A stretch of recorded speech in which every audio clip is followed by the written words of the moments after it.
মা গোপাল আজকে উঠে আজ এসেছে মার কোলে। মার কোলে এসে মার হাত থেকে ক্ষীরসর লবণের সেবা করেছে। যেই বাবার সেবা হয়ে গেছে, গোপালের আজকে কিছুতেই বাবা ওই সুদাম সুদাম দাম সুদামের সঙ্গে আজ ওই মাঠে যেতে ইচ্ছে হচ্ছে না। আজকে মার কোলে শুয়ে রয়েছে আর মাকে জড়িয়ে ধরে বলছে, মা গো আজ আর আমি গোষ্ঠে যাব না। মাও বলছে, গোপাল শোন শোন, প্রতিদিন তুই আমার কাছ থেকে সেবা নিয়ে চলে যাবে সেই গোষ্ঠে, কোনোদিন তোকে আমি নিজের কাছে পাই না। তবে শোন গোপাল, আজ আর তুই যাস না, আজ আয় আমার কোলের মধ্যে হাই, তোকে আমি আদর করে গরম স্নেহে ঘুম পাড়িয়ে দিই। আমার গোপাল গিয়ে মার কোলে স্বর্ণমুদ্রায় বসেছে। আর এদিকে বাবা ওই সুদাম সুদাম নাম ও সুদাম দাদুর সখারা আজকে এসে প্রভাতে আজ গোপালকে ডাকছে, ওই কানা ও কানা, বলি কানা ওই যে বেলা হয়ে যায়, যাবি না গোষ্ঠী, যাবি না? বাবা গোপাল আজকে কর্মপাত করছে, বলছে গোষ্ঠী যাবি না, ভগবানের এত কাজ, বিশ্ব ব্রহ্মাণ্ডের মালিক, তিনি কি চাইলে একটি ভালো কর্মে নিযুক্ত হতে পারতেন, কিন্তু না, তিনি করলেন না। তিনি করলেন জগৎকে শিক্ষা দেওয়ার জন্য। তিনি করলেন কি, পৃথিবীর সম্পদ পালন পুত্রের প্রধান এবং অন্যতম কাজ। তাই জগৎকে শিক্ষা দেওয়ার জন্য রাজা হয়ে রাজবেশ পরিধান করে মাঠে গিয়েছে নবলক্ষ দেবে। ভগবানের পিতৃ সম্পদ হল নবলক্ষ দেবে, আর আমাদের পিতৃ সম্পদ কি? মধুর কৃষ্ণ। ভগবান তার গাভীগুলোকে রক্ষা করছে, আমাদের উচিত ওই পিতৃ সম্পদ না রক্ষা করা। কারণ জনম চলে গেলে আর পাবো না, এই নাম আমাদের রক্ষা করতে বলেছে। তাহলে পিতাকে আমাদের একজনই পিতা হলেন, তিনি হলেন অনাদি আদি শ্রী গোবিন্দ। বাবা আজকে কেসে ডাকছে, কানা ও কানা, বলি বেলাচ্ছে বলে গেল গোষ্ঠী যাবি না? কানাই আজকে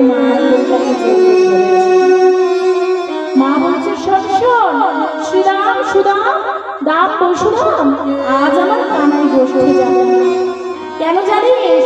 আজ আমি আমার কানাইকে ছাড়বো না, কারণ কানাই আমার কাছে থাকবে, ওকে প্রত্যেকদিন তোরা নিয়ে যাস, কোনোদিন আমি কোলে পাই না। তাই আজ যখন পেয়েছি, আজ আর আমি আমার কানাইকে ছাড়বো না। কিন্তু বাবা দাদুর সখা যে মনে করিয়ে দিল, ওরে কানাই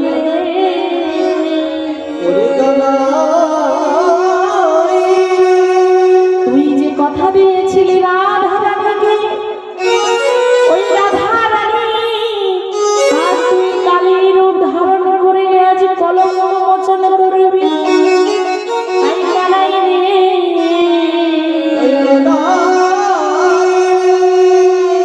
ওরে চল চল কানাই ওই গোষ্ঠে যাই, ওই গোষ্ঠে গিয়ে রাধা রানীর নয়নে নয়ন মেলি দেখা করি। আজ ওই নিধুবনে যাই, চল কানাই আমরা গোষ্ঠী গোচরণ করতে, আর গোষ্ঠী গোচরণে গিয়ে রাধা রানীকে কলঙ্ক মুক্ত করি। ও কানাই বলে মার কোলে শুয়ে থাকলে হবে? ওই যে রাধা রানী আমার পরম করুণাময়ী প্রেমময়ী শ্রী রাধে আজ তোর বাসা পথে নয়ন দিয়ে বসে রয়েছে, কখন আমার কানাই আসবে, আমার কলঙ্ক মুক্ত করবে। ও কানাই তোর কি মনে নাই কানাই, কাল নিশিতে তুই তাকে কথা দিয়েছিস? কেন? রাধে তোর কাছে এসে বলেছিল, হে প্রাণনাথ, লোকে বলে তুমি নাকি দিনের নাথ, প্রাণের নাথ, সবের নাথ, তুমি নাকি অন্তর্যামী, তুমি নাকি অন্তরের ব্যথা বুঝতে পারো। ও হে প্রভু,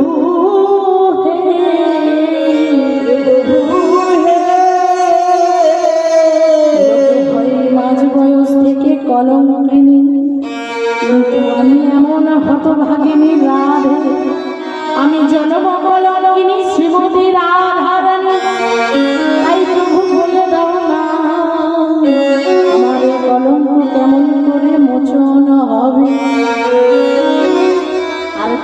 কথা দিয়েছিলি ওরা যে যাই বলুক তোমাকে কলঙ্কিনী রাধে, আমি তোমায় কলঙ্ক মুক্ত করবো, তোমার আশা পূরণ করবো। তবে আজকে নয়, যেদিন আমি যাব মধুবনে কৃষ্ণকালী, তুমি যাবে শ্রীমতী রাধারানী ওই কালী পুজো করতে। আর আয়ানে তোমায় বিশ্বাস করে ওই কালী মা দর্শনে পাঠিয়ে দেবে। সেদিন ওই মধুবনে কালী মন্দিরে আমার যুগল দর্শন, সেদিন তোমায় আমি ওই কলঙ্ক থেকে মুক্ত করব। ও গোবিন্দ কানাই রে, তোর কি মনে নেই রাধিকে দেওয়া কথা? আর কেন মায়ের কোলে শুয়ে থাকা?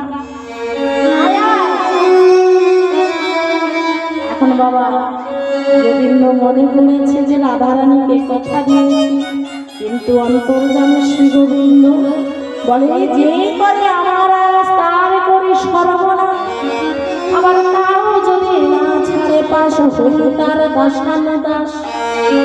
তো রাধারানী আমায় চাইছে মনে প্রাণে, রাধারানী চাইছে বটে, কিন্তু আত্মসমর্পণ করে চাইছে না যে।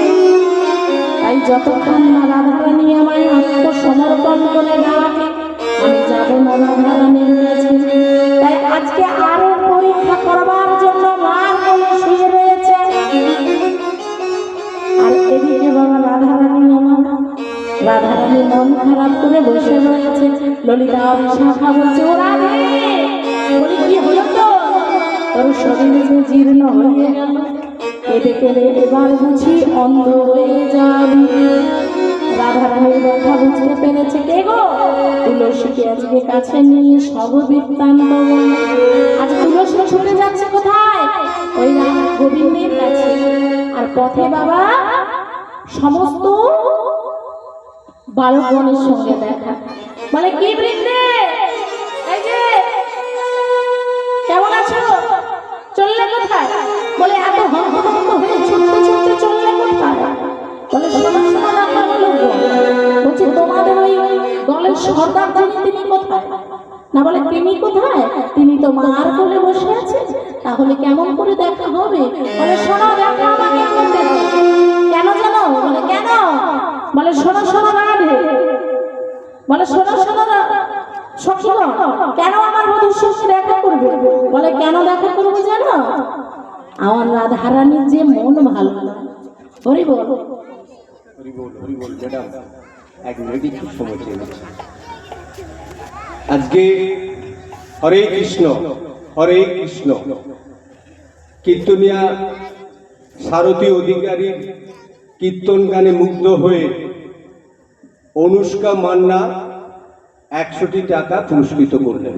শ্রী সিন্তাই গৌর কৃষ্ণ প্রেমানন্দে হরি হরি বল হরি বল। সাথে সাথে দুজন খোল বাজনদারদের 50টি টাকা করে পুরস্কৃত করলেন। শ্রী সিন্তাই গৌর হরি বল হরি বল হরি বল। ভগবানের চরণে প্রার্থনা করি ওনার মনোবাসনা যেন পূর্ণ হয়। একজন ম্যাডাম কীর্তনিয়া সারথী অধিকারীর গানে কীর্তন গানে মুগ্ধ হয়ে চন্দন ঘোড়ই 100টি টাকা পুরস্কৃত করলেন। নিতাই গৌর হরি বল। ভগবানের কাছে প্রার্থনা করি যেন কৃষ্ণ চরণে মতি হয়। এবং দুপাশে খোল বাজনদারদের 50টি টাকা করে পুরস্কৃত করলেন। জয় নিতাই জয় নিতাই জয় নিতাই। হরি বল হরে কৃষ্ণ।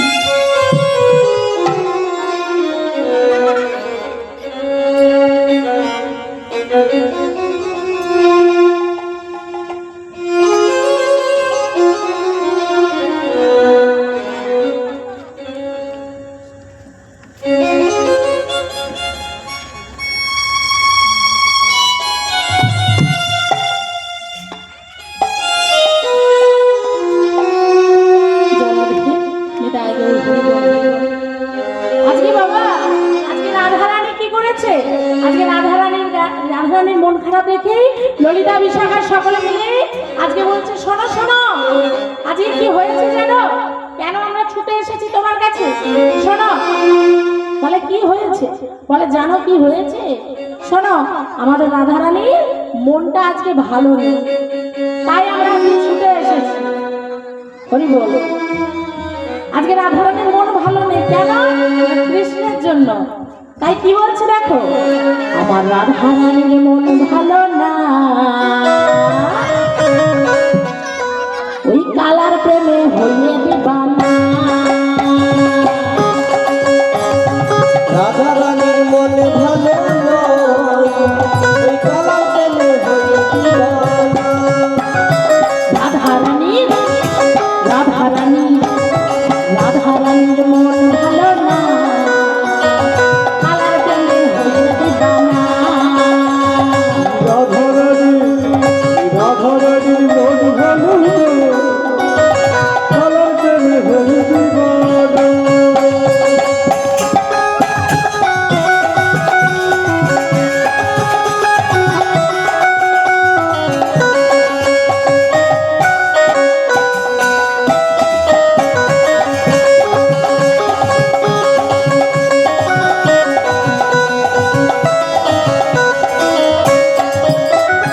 রাধারানীর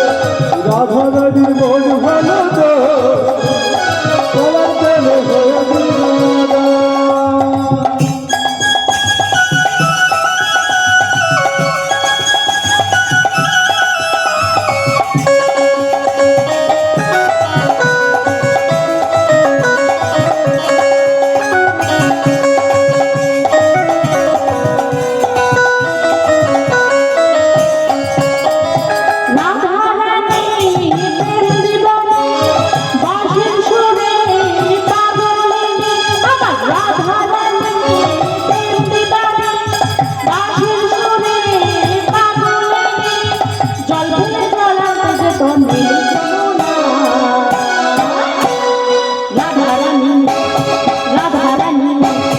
রাধারানীর মন ভালো না, কালার প্রেমে হইয়ে দিবানা।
যশোদা কয় থাকা যায় সামদিনা,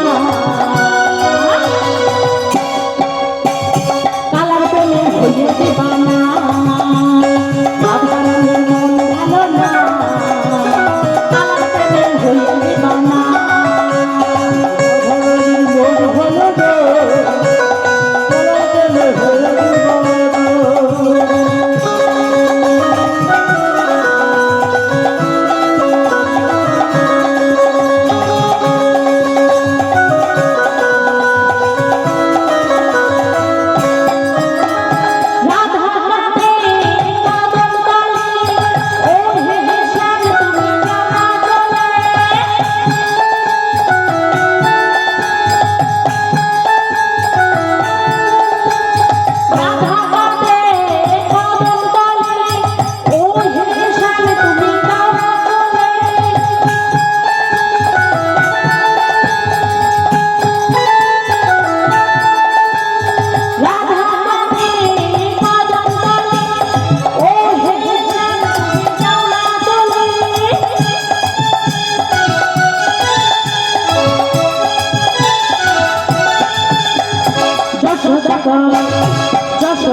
যশোদা টাকা পিতায় সামদিনা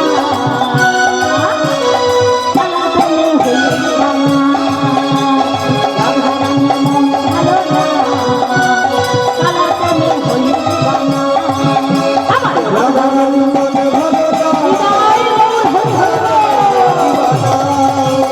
কালা প্রেমে হয়ে দিবানা কালা প্রেমে হয়ে দিবানা কালা প্রেমে হয়ে দিবানা জয়াধে যেই বলছে রাধারানীর মন ভালো না আর কি আমার গোবিন্দ থাকে গো গোবিন্দ আজ মার কোল থেকে বিদায় নিয়ে আজ সখাদেরকে নিয়ে চলেছে বনমাঝে চলেছে।